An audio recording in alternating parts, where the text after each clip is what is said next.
மாதத்தில் பழமாயிடும். என்ன பழம்? தர்பூசணி பழம்பா. இது தர்பூசணி பழமா? இப்படி தான் நடணும். அடேங்கப்பா, இது ஃபுல்லாக அப்படியே ஒரு லைனாக வருமா தர்பூசணி? ஆமாம். இந்த வர இருப்பார், அவர் கேளுங்க, ஒரு சொல்லுவாங்க. என்ன பண்ணுறாங்கன்னு பார்க்குறேங்க. இது ஃபுல்லாகவே தர்பூசணி தான் போட்டு திருவிழா போதெல்லாம் நிறைய பழம் பழுத்துருவோம். லோடு லோடாக விற்றுருவாங்க. எங்கள் பக்கத்துலேயே திருவிழா நடக்கும்.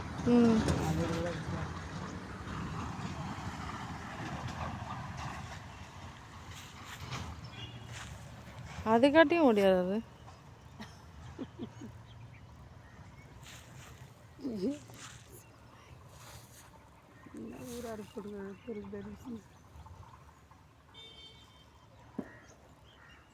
இப்படி போகிறதுக்கு வழியே இல்லைங்களா?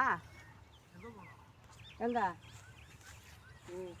ஏற்கனவே இப்படி வழி இருந்தது.